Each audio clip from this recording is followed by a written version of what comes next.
Welcome to the London Horror Movie Club. I'm horror writer Lauren Jane Barnett. And I'm Chris Sapikowski, Lauren's older brother, and I've been watching horror movies since I was 8. Join us as we talk about the wild, weird, and wonderful horror films set in England's eerie capital.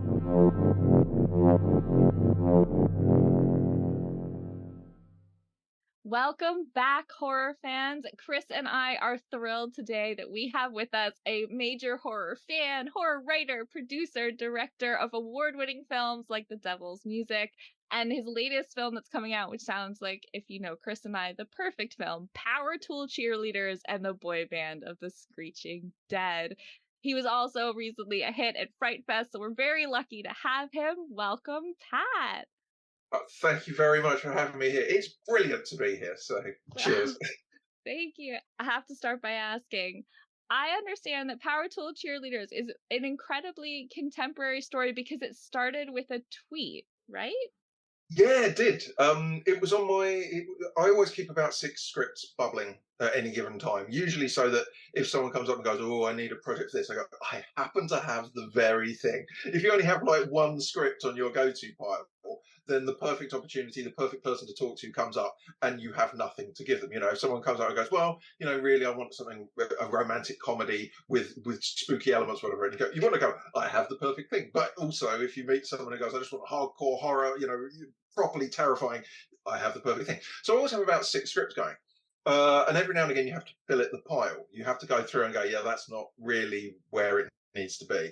And Powertool Cheerleaders versus the Boyband of the Screeching Dead wasn't a great deal more than a title. I'd got a few kind of notes, maybe a one pager, and that was about it.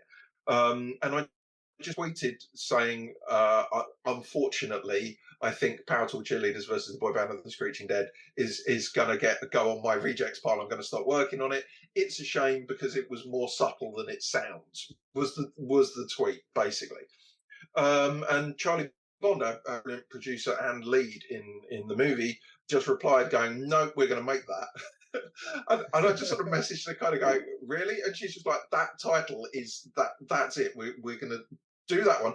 And by the end of the day, she just sort of grabbed it and run with it. And so by the end of the day, she just started messaging other blue ticks. Back when blue ticks meant something on Twitter, not I've got $8. Back when it was people who had done stuff. And she'd sort of message all these people, just going, if we make this movie, are you in? And they were going, yeah. And so by the end of that, actually, James Hayman Morton, who's another of the leads in the movie, and also did loads of editing and musical direction and stuff like that, and Danny Thompson, they were on board by the end of that day. So it was me going, yeah, this movie's dead. And Charlie just went, no, it's not. And suddenly it went from being the one I was scrapping to being what we shot next. So, cool. That's amazing to have that kind of backing where people are like, yes, no, I want to do this with you. Do a lot of your movies then start out as these great titles, or do you get the idea first? I have ended up kind of titles have ended up kind of dominating a lot, and taglines as well have ended up pushing my career in different directions. I mean, it was a bad film and a bad experience, unfortunately, but not Powertool. But many years ago, I did a movie called Strippers versus Werewolves, and that came about because that was my joke title. It was literally, I used to do stand up many years ago, and that was my go-to ridiculous movie title, as in that, you know, if you're talking about someone sitting on the sofa, that I would always say they'd be watching Strippers versus Werewolves or whatever it was. And my wife and I kind of went, all right, well, Strippers versus Werewolves is clearly our last resort card, that if we run out of money, we'll just make that movie. And so it became a kind of running joke between us, and I said it publicly a few times. And then I got contacted by a producer where are we now? Nearly 12 years ago, something like that. And they sort of said, what things have you got on your pile at the moment? And I listed 6 as, you know, whatever 6 I was working on development. And I just got an email back going, I heard you were working on something called Strippers versus Werewolves. And I was like, oh, no, I'm going to write it. So, yeah, so that was how that one kind of came about. And that ended up having Robert Englund in it and stuff, which was nice. But yeah, the movie it was a notoriously, but it got made. So wacky titles have kind of led things before. That's why Powertool came about. It's why Strippers vs. Wales came about. I think Hellbride, which is one of my early movies, I had a vague thing in my head of a kiss-off line of "You may kill the bride." And that kind of and then it was like, oh yeah, now I've got to write a movie just to get to that end line. So that, yeah, so sometimes it's just a glib one-liner or whatever, and then the movie comes from there. Yeah, but I mean, it obviously worked out. That did well at the Festival of Fantastic Films, didn't it? So Which one? The Hellbride, didn't it? Yeah, actually, yeah, Hellbride got commended. Hellbride, I that's still 20 years into doing this. Hellbride is still the most joyous on-set experience I ever had. It was one of those ones where, looking back at it as a movie, any of your early movies, you kind of look back and you kind of go, oh, that shot's ropey, or, you know, the sound. We had some stuff, there's some scenes on a beach where you just look back at the sound and you go, yeah, there was no way of salvaging that. And these things then go out into the world and they're just part of the movie, and you just, you know, that you love them warts and all for what they are. But so there's things from a technical point of view and even from a kind of narrative structure point of view that I do differently on Hellbride. But looking back, as I say, 15 years or whatever it is down the line, I just think what an incredible blast every single person had on that movie. We were, you know, we're all still in touch nowadays. Obviously, loads of people still go back and work on other stuff. But that was the one where I just sort of thought, that's what I always want every set to feel like. I want every set to feel like everyone's happy and valued and cared about, and that's why they're all here, and that we're making something that's hopefully going to be brilliant, but everybody feeling that their work is valued is more important than that somehow. So Hellbride was the one that set that method of working with me, really. And I've never, you know, it's always the one I look back, I go, well, I can't really have many regrets about Hellbride because everything about it was such a blast. And if it hadn't been, I don't know if I'd have been able to stick it out for the long haul. It was the third of my movies to get released, but it was actually the second one we shot, because we shot 2 back to back that summer. And so that early formative experience of having my second feature just be the most blessed shoot all the way through it. Every single thing that could have gone right did, right up until one day when everything went wrong, which was the penultimate day of the shoot. Everything went wrong, but it almost felt like fate had built up this team where we were all like, you're all, you know, you've all got the confidence and the teamwork and whatever to deal with the day from hell you're about to have. So we just had one awful day. And again, in retrospect, you look back at it and you go, actually, having everything just be, I don't want to ramble on about it forever. But I have got 2 examples. That one example being, we needed a sequence shot in a disco, and it basically, we had a large blacked out room, and it was that sort of thing. And because we've been running around madly, and I did a lot of production work on that as well. I wasn't just writing and directing. I was doing a load of producer stuff as well. And I realised that we got there and we got no lights, just because it had been completely overlooked to hire a load of disco lighting. And it was one of these things where I was like, right, okay, well, I know where all the lighting shops are. I can send a runner out. You know, it's going to cost more to be able to get it without planning it, but we'll do it. And literally, my lead actor, who was a brilliant guy called James Fisher, who was just phenomenal in that movie, and he turned up on set, you know, and I sort of said, I'm really, really sorry, your call time's going to be delayed. We need disco lighting, and we haven't got any. And he just looks at me and goes, my boot's full of disco lighting, and literally opened his boot and full professional setup of disco lighting in his boot, because he had it as a side hustle, and I had no idea. No way. Oh, wow. Oh my god. Everything kind of goes wrong and then goes right at the same time. That's nice. That was great. But yeah, that summed up Hellbride, really. That. You were mentioning writing, directing, and producing in that one. Do you have a favorite of the 3 that you like doing? I worry that I always end up hankering for whatever I'm not doing. That, like, if I'm sitting behind a keyboard writing, I'm going, oh Christ, I wish I was on set directing. And then when I'm directing and there's all these other things, I go, I longed for the control of screenwriting where it's all just down to me and all that sort of thing. I think producing's not really my jam. It's a thing that I end up doing because you know, in some circumstances, if people that I've worked with previously aren't available to do it, I know I'm a safe pair of hands as a producer, but I'm also the guy who forgot to hire a load of disco lighting. So maybe I.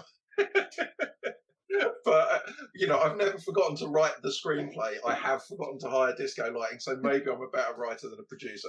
But fair enough. I kind of dig all of it. I just love movies. Yeah. What's What the was most? the first movie that? Oh, sorry. Go No, ahead. go ahead. Yeah. What was the first movie that got you into the love of movies, or even the love of horror movies? That genre. I mean, the movies that made me love film were when I was 3. I had the double whammy. My mum took me to both Star Wars, the original Star Wars when it came out. I saw it on opening night at 3, and it was we'd won tickets in the local paper to go and see the first performance, the first local. I mean, in my hometown, not the world premiere, but the first showing in my hometown, and it was at like 8 o'clock at night, and I was 3 years old. But I was so excited for it that I was like, yes, and went to see the movie, and then just fell asleep. But I remember everything about that just fired me up. And she also took me to see there was a re-release of the 1953 version of 20,000 Leagues Under the Sea, the Disney one, and the squid fight in that. So that had a cinematic re-release in the late 70s, and the squid fight in that was just like, wow. So those are the ones that set up movies. And then horror really came about. So I was a very imaginative kid. But I used to write horrible stuff. I was like one of those ones where the teachers would be like, "Yeah, Mrs. Higgins, yeah, your son's, yeah, yes, he's quite a lot of people being cut into pieces, yeah." It would be, I'd write stuff like that and whatever, but I'd be terrified. So I was terrified of horror movies because I was convinced that they'd be worse than all the stuff I could visualize. And so I didn't actually see any. I was scared of Scooby Doo when I was a little kid. I was scared of horror, but I used to write horrible stuff. And then I got to about 14, and my older brother Cole, watched Alien, which he taped off telly. And he said, "I think you can do this." And I was like, "Really? I don't do horror." And he was like, "No, I think you could." And I watched it, and I was like, "Well, that wasn't as bad as the stuff." And so I loved Alien, and then I went and watched every single horror movie I could put my hands on. So I went from not having seen anything when I was 14 to, by the time I was 16, I was trying to find loads of stuff that was unavailable in the UK. So Texas Chainsaw Massacre and The Exorcist and all that, I was sourcing through people at college, getting 10th generation VHS of that just to fill in all the gaps. So it was a very quick, very intense grounding in horror, I guess. Awesome. Does any of that still stick around when you're writing a movie? Do you ever sort of go like, oh, I want to do something that reminds me of this film, or that like was different to this film? Is there films that stay in the back of your head? Yeah, there's a. I mean, you can sometimes spot reference points in stuff I do. Where I think particularly people who know me well will go, "Yeah, Pat, you were having a Gremlins moment there, weren't you?" Or whatever it is, whether it's Halloween or Exorcist 3. Particularly the ones that leave. There's some films just leave smudges in your brain, and occasionally you do that consciously, and occasionally you don't. There's certainly. I've got a strange movie called The House on the Witch Pit, which very, very few people have seen in any version, but it keeps changing versions and stuff. And in one version of that, there is a shot that is wholesale nicked out of Exorcist 3. And it was, even when I framed it, it was one of those things where I think actually it was on a sort of second unit day, and I don't think we had a separate DOP. I'm fairly sure I was shooting. And I was looking through it, and I was like, I don't even know if I can bring myself to this is so obviously nicked off another. But I went with that. But no one's seen that version of that movie, so maybe when it comes out, everyone goes, "No, that's just shameless." Is it funny? It's funny. It's a good concept that you were saying that, like, when you started watching horror movies, Lauren and I often will talk when we interview people, like, what's that first genre jumping, like, get you into horror? Because she has very good friends that don't like horror. I have younger children, so that are now at the age where they've seen horror movies, but as someone who loves them and actually started on them as babysitters trying to scare us. So like Nightmare on Elm Street was brought to our house as they were babysitting to scare me. It was just like the cool kid in the neighborhood showing us off. But sometimes, like in your brain, especially with you writing, scary things or horrific things, like your brain is almost scarier than what they can put on a movie. So like that's a really interesting concept there. Yeah, totally. I think all writers are scared of their own brain to a degree, and I think you wouldn't swap it. You wouldn't swap that way of thinking, because I think it's absolutely invaluable for writing. But there's definitely bits of my brain, even now, even 20 years in. I mean, Stephen King always said about Pet Sematary that he wrote it and put it in a drawer and said, "I don't think the world needs that, actually."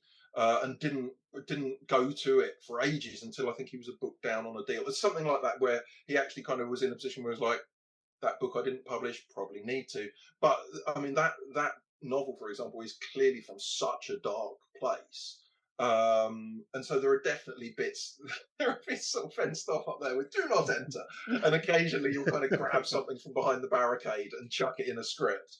And you kind of go, I got away with that one. It didn't, whatever lurks behind that barricade didn't pull me into the darkness, not just yet. Oh wow. That's Quite awesome. a lot of what you write's also, though, like tongue-in-cheek and comedic and really funny. Was it always like that, or did that like grow into it? Because you said you were a stand-up comedian. How did that happen? Yeah, I think stand up. I think only people with I can't go broken people. That's not quite right. But I think that there needs to be something to drive you to do stand up. Some kind of thing that because it's an awful position for a human being to choose to put themselves in, really. And there's something about the nature of it where just standing up and communicating with you and then however many people it is, it's not sufficient that you're just up there saying something interesting or whatever. You need to get a reaction, and if you're not getting the reaction, you're bombing. You know, you could stand up there and tell a wonderful story about a life enriching, you know, but if the laughs aren't there, you ain't doing your job.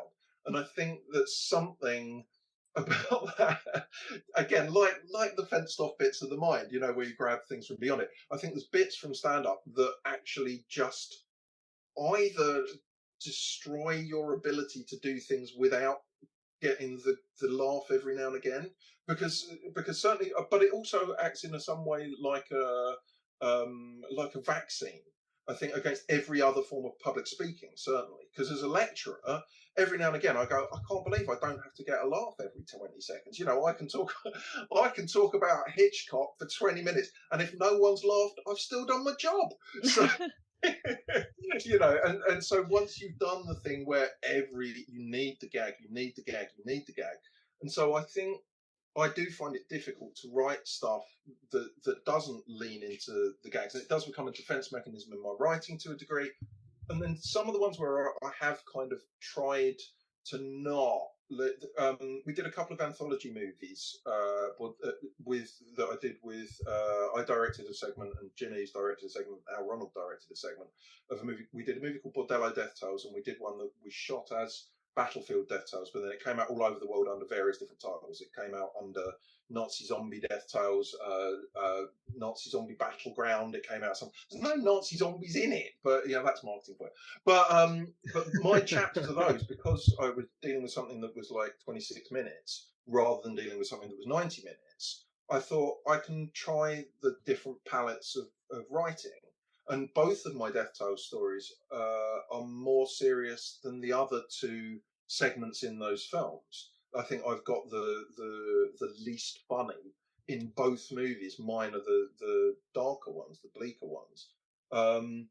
And yeah, so I do occasionally kind of, but I don't. They're not. That's not where my comfort zone lies. You talk about looking for the gag or waiting for, not looking for the gag, looking for the laugh when Yeah. we're doing stand up. Do you look for audiences? What is your kind of dream scenario for audiences when they see one of your movies? Because you obviously want to have them have some kind of feeling one way, or is it, is it the laughter in like something that is a comedy horror? Is it, a certain scene that you're waiting for? Or are you just hoping they walk away from it kind of overall feeling? Because obviously you want some kind of feeling from the movie for the people that watch it. I think watching a movie particularly a movie that you care about, watching a movie with an audience is one of the best educators in terms of editing and in terms of rhythm that you'll ever have. Because that bit that you thought, actually, I can leave that extra 9 frames on that before we cut to the exterior or whatever it is, and then you're sitting with an audience and you realise that the scene's done and they're waiting for the next bit, and suddenly that 9 frames sucks. And I think that gags, I do get hyper aware of that with, as I said, the original version of House on the Witch Pit only ever screened once. We screened it in one festival showing. We had one big sold out festival showing, and then I smashed the master on stage at the end of it. But that screening, I was so painfully aware of the audience. And I've never quite had one like that, because I knew it was going to be the only time that the movie, certainly in anything like that version, was going to play, because I knew I was going to smash it. So, but that I sat through that going, okay, I'm trying to follow their process, watching it. And yeah, so gags are a way of sort of checking the pulse sometimes, I think. You know, if a gag falls flat that you know is a solid gag, it's because something else isn't working, usually. That they're either rattled or bored, or God forbid, or whatever it is. So it can be a good way of just sort of taking the pulse and going, "You're still there? You're still there?" Gotcha. I gotta know, why did you decide to destroy the master copy on stage after only one viewing? I kind of did it so that I could still be talking about it 8 years later. That's not the reason. You'll find, you know, I have the artistic reason. I have whatever. I have a reason for every season. You know, I can just chuck it out there. If I want to sound like a mysterious auteur, I can say I wanted to give the people in that room an experience that could never ever be duplicated. If I wanted, you know, if I wanted to look at it from a brutally marketing point of view, you know, that people are more interested in that. And also, and it was much a statement. And I'm not, I can't refer to my stuff as the work. I can't, you know, I can't do the artistic statement thing. But as much as anything is an artistic statement in anything I've done, there is a petulant child element of me that thinks that nowadays I feel that we always used to have a bond between the audience and the filmmakers that involved you meet me halfway. And I think that, you know, if I'd go out, say I went out to try, I'm going to mention Gremlins again. I'm going to take it as an arbitrary movie. I've seen Gremlins over 100 times. Not today. But so if I was going to go out and rent Gremlins, yeah, I'd go down to the video shop. I've paid my money to drive down there, or I've taken the time to walk down there. I've gone down there. I've found that Gremlins is out, and I've seen that Ghoulies is in. And for me to go through that process of renting Ghoulies, I've got to go, all right, well, the movie that I was going to get isn't there. I've seen this other thing that looks kind of fun, but might, you know, but I look at it, I go, right, it's probably cheaper, it's probably whatever. And I make that decision.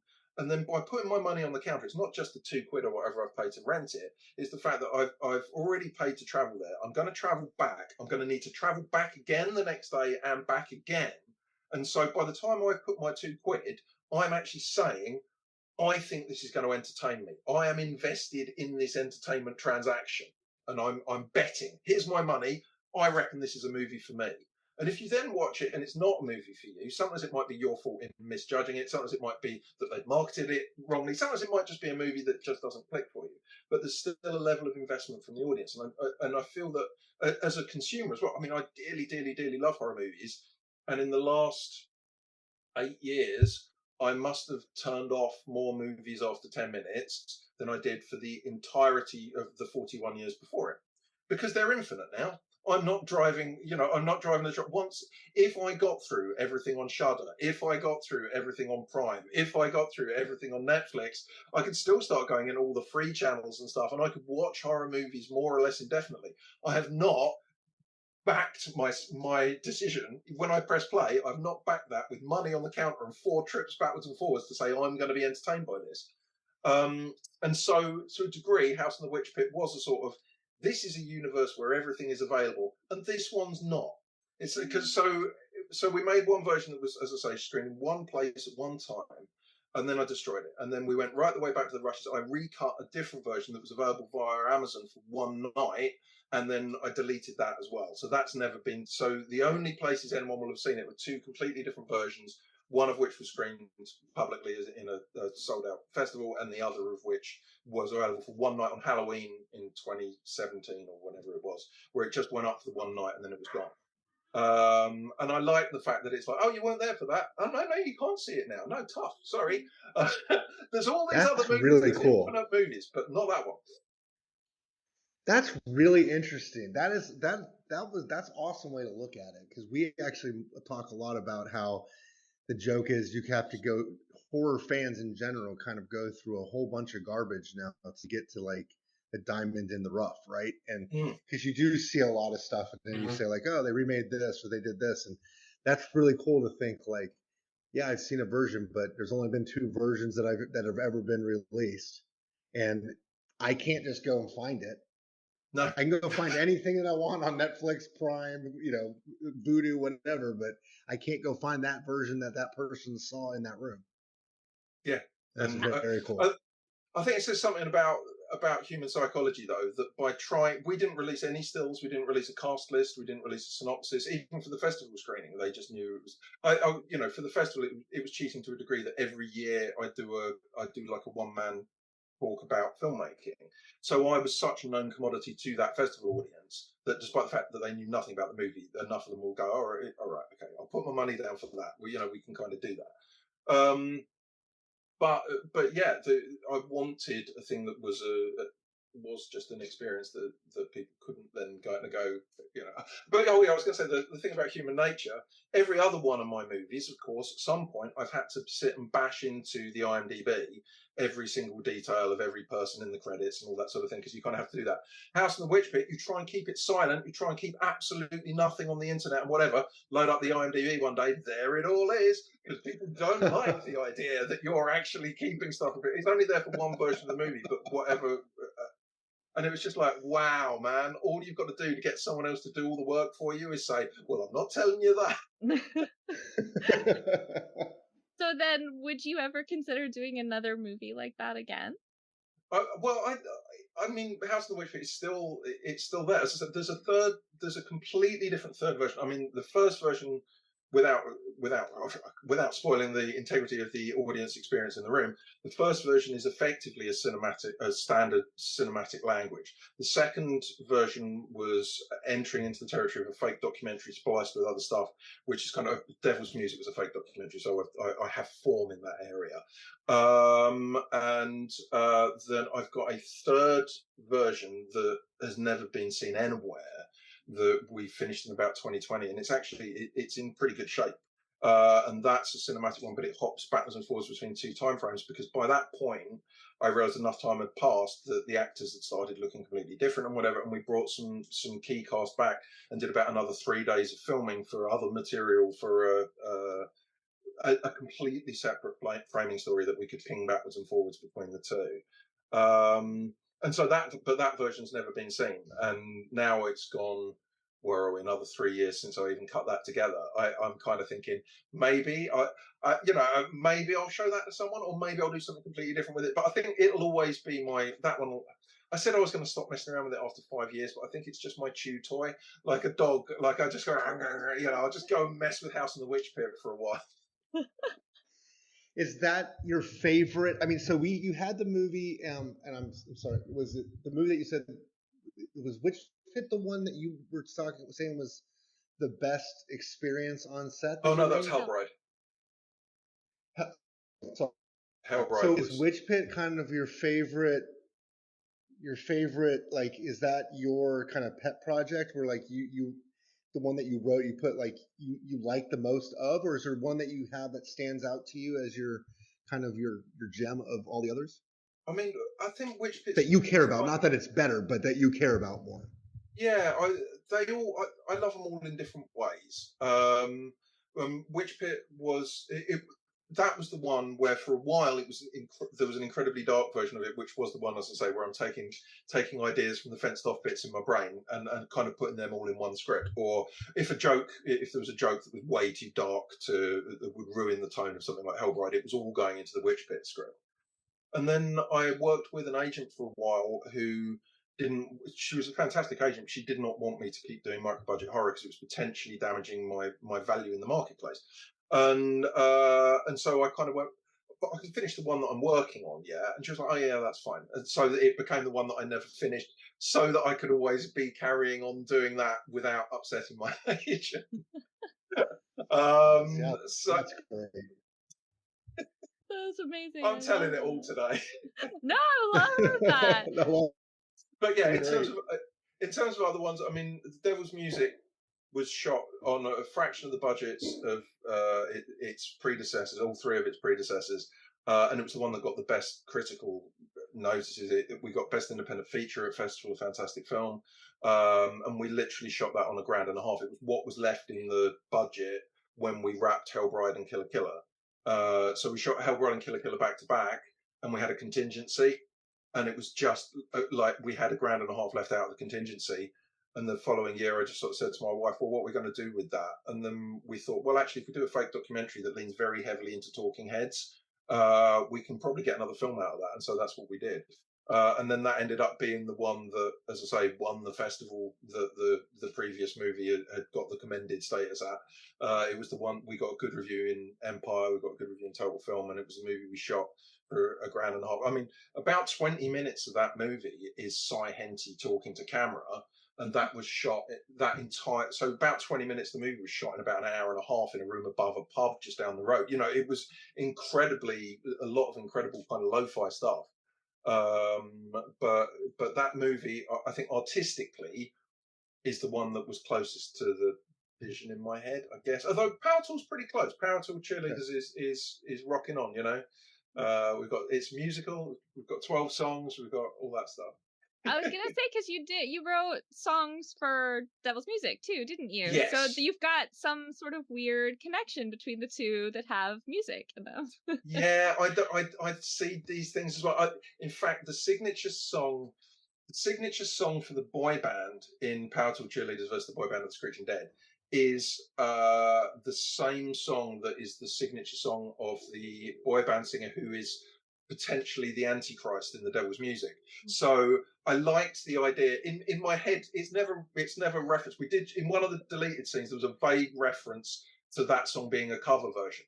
And I loved the idea that the boy band are so removed from the sense of propriety rather, that they would cover a song by someone associated with a tragedy. You know, it's that sort of thing from another movie. It just seemed like a really crass thing, that an in-world thing, where I kind of went, actually, I like that. So if anybody is looking for connections between them, they go, that song sounds awfully familiar. Yeah, there's also a glimpse of another of the songs by the Antichrist. Sorry, I can't say he is the Antichrist. He might be the Antichrist in The Devil's Music. Another of his songs, there is a mutilated version of another of his songs in House on the Witch Pit as well. So there's all these things seeded through, I guess, that kind of go through. But in terms of the music, it really comes about. I love songs. I love writing lyrics. I love writing structure, and I'm awful musically. I'm crap on the guitar. I don't really have any kind of singing voice. But luckily, Phil Sheldon, who I've worked with since 2006 on everything musical, if I say to him, Phil, here's an awful crappy demo of me and an acoustic guitar, can you turn it into something that human beings might want to listen to? And then 3 weeks later, he's like, is this kind of what you're... And it's just this full rock song. And it's like, yes, Phil, that's exactly what... So I'm lucky to have someone that I get to work with who's so obscenely talented. And that's you know, what we did on Devil's Music was I'd scratch out these crappy demos. And in fact, the American DVD of Devil's Music's been out of print for ages. But and the menu screen for it is the main character giving the middle finger. And if you go down the menu and then you sidetrack it and highlight her fingernail, it plays all of my horrific demos that I sent Phil through. No. Oh, I need to find a copy. Anybody in the listener universe, tell me if you have one. I will buy your copy. I was always really proud of that. I was like, I remember when the district... So you're saying it's in the Devil's Music? Sorry? Oh, sorry, you're skipping out, Chris. What'd you say? Those are... Oh, I apologize. This is the Devil's Music, and it's an American release on DVD? Yeah, it was put out. Is that out what you're saying that the thumbnails are? Sorry? Yeah, that's where those saying. demos are? Yes, they're hidden on the disc, though. If you go down the menu and then right-click it, so it highlights her fingernail where she's giving the middle finger on it, and then it plays all of the demos with an on-screen apology. And I think there's maybe some behind the scenes photos and stuff like that on there as well. I mean, they are horrific to listen to. I really am a remarkably untalented musician, but it shows what Phil had to work with. And then you've got these brilliant songs on the thing, which is Well, being in America, I am now on a treasure hunt, and I will have to go find this. I It- will find one, and I will get you one for Christmas, Lauren. Yes, I will have it please. sent to you. it was put out, if I remember rightly, it was put out by Lono Entertainment, who were wonderful. They were lovely, lovely, lovely, and then they stopped trading about 4 months after the movie came out. So they did a wonderful job. It was a wonderful disc. We had ads in Fangoria, we had all that sort of stuff, and then the movie came out, and then they just went. And it breaks my heart when distributors, particularly ones who are really nice and engaged as they were wonderful, and as I say, they were very helpful in all those aspects of distribution. But so, I'm trying to think what year that would have been. Yeah, probably 2009. If they're knocking around, they're pretty Okay. old now. But yeah, it was an American disc. So tell us a little bit more about how you've enjoyed sort of the different aspects of actually getting films out there, because we've talked a lot about making films, but we've never really asked anybody about what it's like when you got the film, you're showing it places, you want to get people into it. What do you love about it? What do you hate about it? What's fascinating about it? Because we've never really had that question asked before, and you've done it loads. Well, I mean, where I put together, as I say, every year I put together a talk for Horror on Sea about a different thing or with a different kind of subject matter around horror. And the one that I've been putting together for next January is currently on the working title of Selling the Bloody Thing, which is effectively, because making it's not even the battle now, really. I mean, but going back to Trash House, with my very first movie, I edited that on a 20 gig hard drive that I had to get specially built. When I bought it, the guy said I was insane because it was more hard drive space than I'd need in my life. But so I edited the feature on a desktop PC with less space than a phone would have nowadays. And that was brutal because I couldn't back it up. It would crash and I would lose a week's work, and it was just like, no, tough. Sorry, you've lost that. So it was very, very difficult to make movies at that point. Now, when Trash House came out, there were only 16 British horror movies made that year, and ours was one of them. And so, because celluloid really expensive, shooting on digital, yeah, the technology's not really there to do that yet. It was before YouTube. It was you couldn't get a tutorial for how to do anything, or and so it was an ache trying to actually get anything made. You get it made, the distributors are like, yeah, what you got? What's that? What's that? It's a horror movie. Oh, excellent. Is it got some gore in it? Yeah. And then they watch it. And so, and then, I mean, when Trash House got picked up, it's got scenes shot in my back garden, and we ended up on the shelves of Blockbuster, sat next to, movies that were costing hundreds of millions of pounds. We got a wide release for it. But that was because back then, making it was really, really hard. The payoff for making stuff being dead easy now is that no one cares. As a rough, oh, you've made a film. Oh yeah, my brother made a film. Hey. So yeah, I was very lucky. I was blessed to do it when it was really difficult, because it just meant that luckily I was able to do it at that point, and that meant that I was a kind of a known commodity by the time. Yeah, in as much as but at least people could look back and go, oh, he's done this, he's done that, he's done the other. By the time it became really, really easy to make stuff, because the problem when it's really, really easy to make stuff, as I say, is that if people have wonderful ideas and genuine, a genuine drive to do something really, really interesting, if they're drowning in a sea where people are kind of going, oh yeah, you know what makes money really quickly? It's horrible. No, not anymore.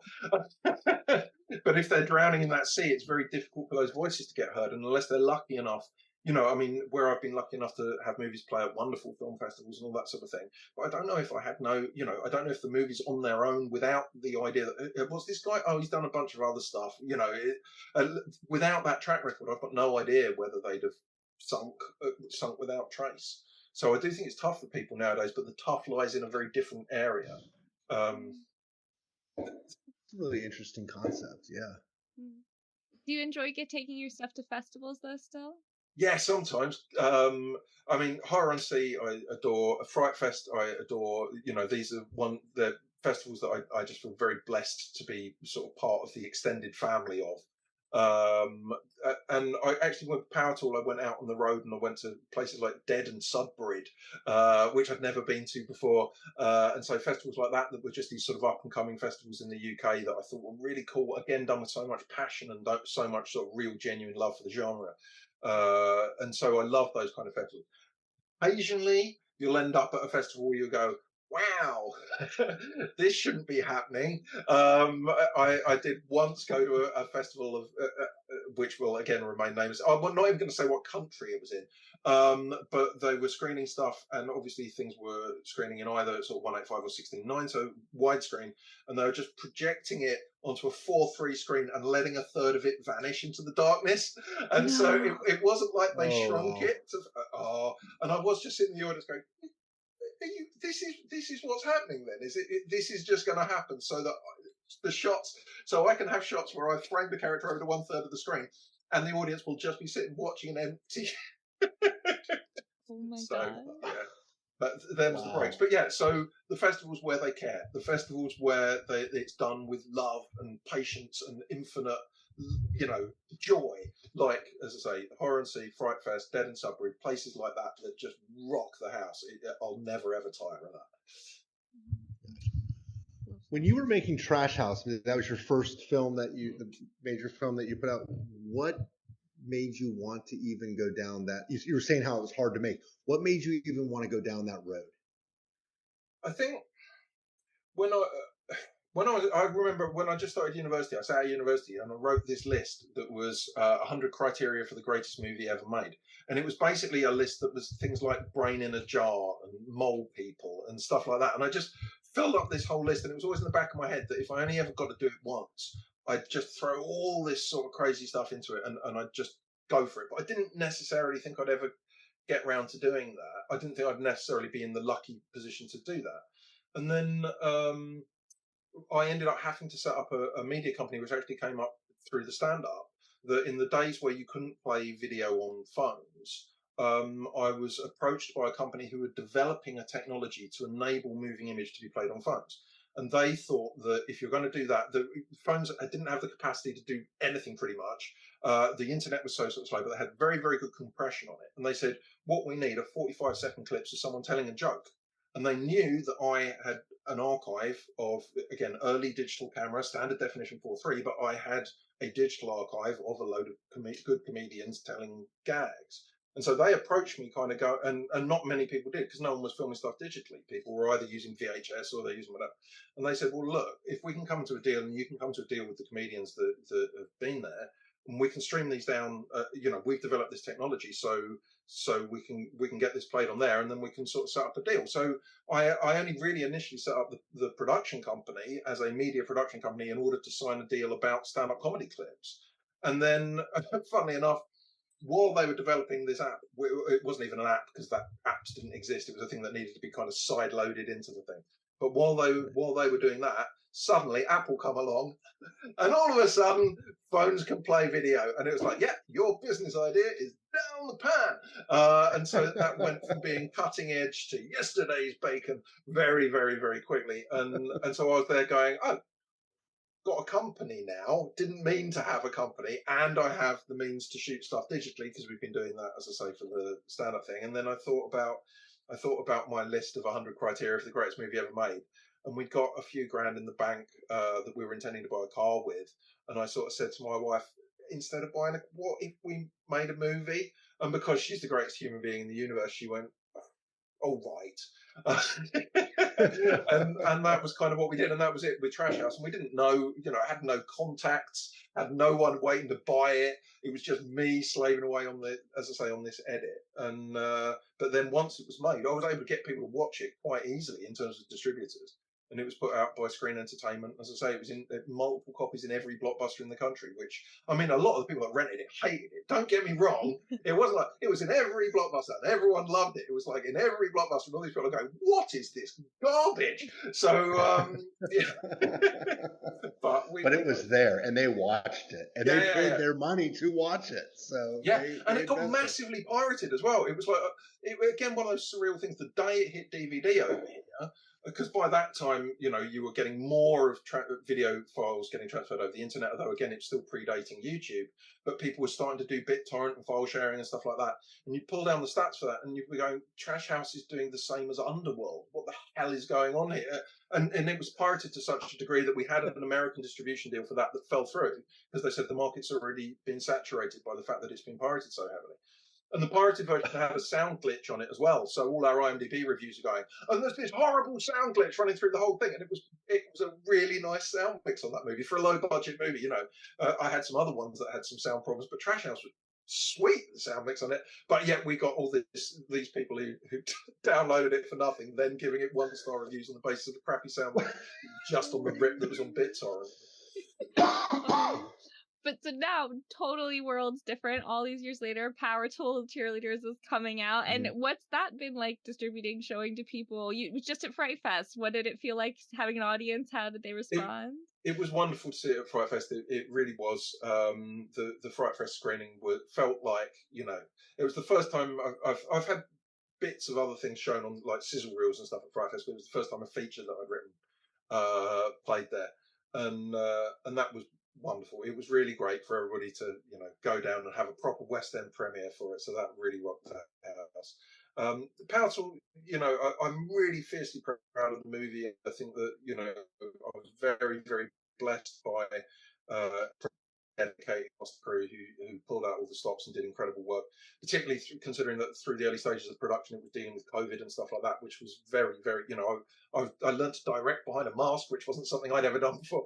So, you know, it had some obstacles, and it made it through. It's been a joy, that one. It sounds like it. Is it going to also get a sort of longer release if other people can't wait to see it and haven't had a chance to yet? Do you know where it's going to be going? Yeah, October 13th, we've got a kind of tiered release pattern for it. So October the 13th, it will be hitting paid download to purchase on some streamers. I'm not going to say which platforms, because sometimes if you confirm it before it goes out and then it doesn't go out and it gets horrible. So it will be available to purchase in the UK and the US on some streaming platforms on October 13th. And then it will be available to rent as of sort of the middle of January, somewhere around there, again on both of those territories. And then a bit further down the line, it might be available on some of the kind of subscription streaming services, if you like. So that's our staggered layout for it. If those who are really eager to check the flick out can do so, as I say, 13th of October. But yeah, you might have to dig around a little bit for it, because I can't name the platforms at the moment. No. So when you were putting it, sorry, I think Chris, you're staggering again. Are you there? Sorry, we seem to be, just for the listeners, I think my video went out and we're having audio issues with Chris, so I apologize. I have plans on the 13th. Have we got you back, Chris? Sure, okay, sorry, Chris, we lost you a bit, but can you re-say your question, because it staggered or froze or something?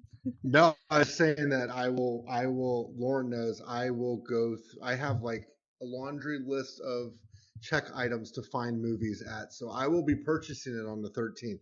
I will find whatever distribution place or streaming site has it, but I will be watching it on the 13th, so I am excited for that. Oh, fantastic! We're going up against I think the new Exorcist out in the cinema that night. So if you, I'll forgive you if it's the 14th. You know, you can't argue with the Exorcist. You know what? I'll make you a promise. Exorcist will be after yours. I'm watching this first. I'm genuinely honored. Thank you, man. That's fantastic. I will too, because Powertool is my first on the list. Me too, because watching just the trailer, if anybody hasn't seen the trailer, pop onto YouTube. This is a trailer for it, and it's stunning. Like the visuals obviously amazing and everything, but the music's funny. It looks absolutely hilarious. Was it so much fun to film? Because it looks like a riot. So a lot of it was. I mean, again, I'm very lucky to have been blessed with the cast and crew that I had. There were a lot of logistical things. Just doing a musical, 12 songs, and again doing it on a low budget, and then doing it during a global pandemic, and all of those sort of elements. There was some hair tearing along the way, unavoidably, but there were moments of sheer joy as well. So and as I say, I think everybody's very, very pleased with how it worked out in the end too. So, which is always nice. And you say it looks great. I think my director of photography, Al Ronald, is just amazing. And again, it's one of those things where I'd be in the room and I'd kind of we talk about what we're doing, and then he'd come back and go, "Is this all right?" When I'd watch the take, and quite a lot of the time you get bound up as a director, you get bound up watching the performance. You kind of talk to your DP about framing and stuff. But I tend to get bound up quite in performance when I'm on set, and then he'll show me what he's done, and half the time I was just like, he's such a joyous cinematographer to work with. He's wonderful. He's insanely gifted. And sometimes it would just be a very, very limited location or whatever, and he would just throw these little, whether it's just throwing a little shard of light through, with some dust bunnies in it or whatever it is, and you just kind of go, man, you've made my movie look wonderful. So like, that's all Al. That's not me. That. I love that. And so, what was it like writing a musical then? It was good. I mean, I always bang on about this for anybody out there who's creative, anybody who writes anything, or whether it's novels or whether it's movies or whether it's songs. I genuinely believe that no creativity is ever wasted. It just because it either lays the groundwork for something else that you're going to be ready for because you've done the other stuff that maybe didn't find an audience or whatever. You do the work, and then if you made something crap, that's brilliant, because by making something crap, you learn something, and it means that the next time you go, well, I won't do that, that, and that, and then you're actually a step along the path. But in the case of this, I was digging through stuff and there's song lyrics from songs I wrote when I was 18. Songs from like 30 years ago that I was sitting in my bedroom at university trying to work out an acoustic guitar, and I'd be writing lyrics. And some of them are in the songs that are in the movie, and so to be able to have that joyous option of scraping all this kind of creative history and finding places for it is just grand. So it's a joyous experience from that point of view. It presents technical challenges, but as I say, thanks to people like Phil Sheldon and James Hamer Morton and Charlie Bond, the whole thing came together. So I'm very grateful to everybody for making my efforts look so good.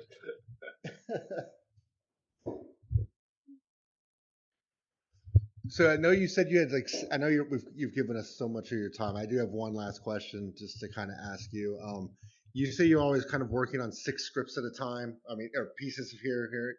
Is there one that you are hoping to kind of follow through a little bit more and try to work on next, or are you right now just going with Powertool and like letting that kind of marinate it more? Yeah, I haven't officially kind of announced this, but I've kind of unofficially announced this on a whole bunch of places. So one more won't hurt. I'm doing a master's in screenwriting at the moment, which because I wanted one. But the great thing about a master's by research is that my final project for it is a script, and so that kind of means that a script serves 2 purposes. It means that I need that script to be absolutely killer, otherwise I've just wasted 2 years doing a master's on it. And then it means that I've also got an actual deadline that I will stick to, because otherwise I don't get my master's.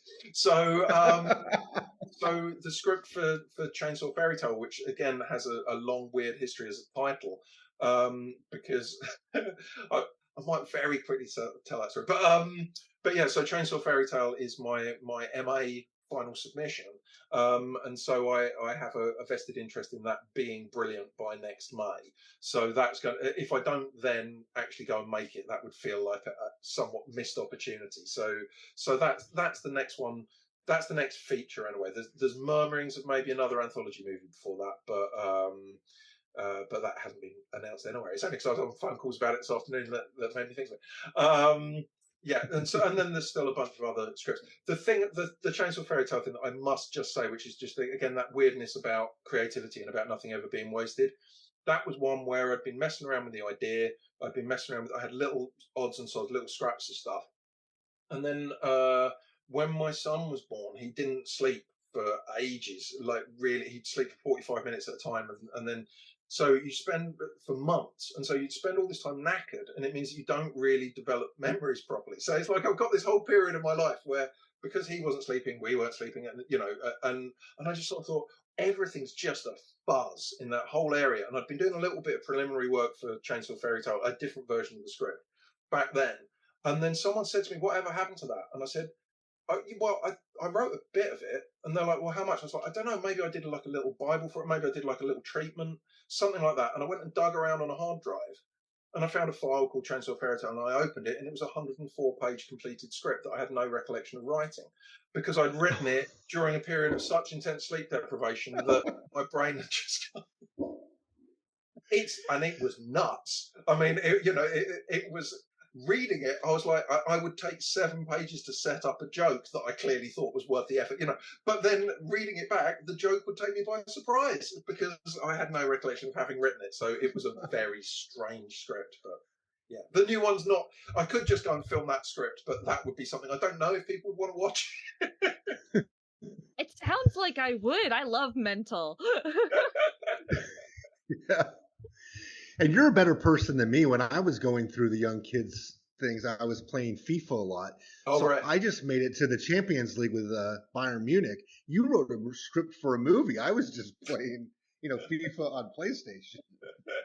Well, no, I think PlayStation would have. I mean, the script was nuts. So, it's only my thing about always reusing. Maybe I can cherry pick a few mad bits out of it and drop them into the new one. It's that kind of a thing. But yeah, I think PlayStation is an entirely valid way of getting through that period. It's whatever can get you through that period, man. That's yeah, exactly.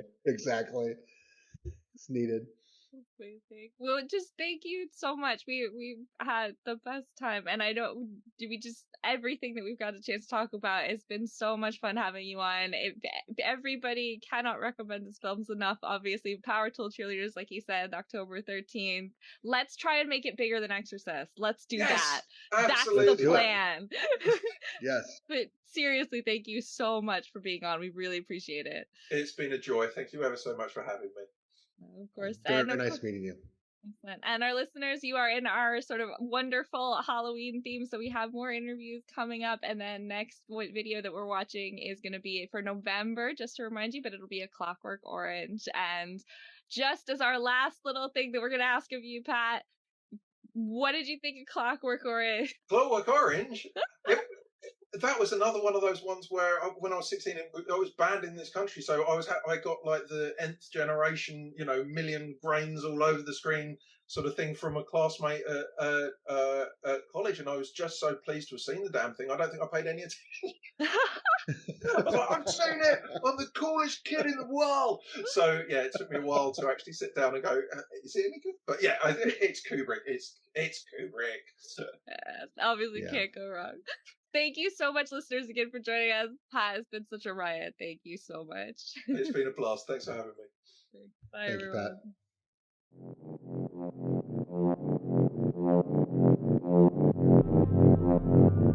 If you want to share your thoughts about this episode, please head to our Facebook or YouTube pages. We're grateful to Kukurbit, who made our music. Thank you for listening, and please join us next time for the London Horror Movie Club.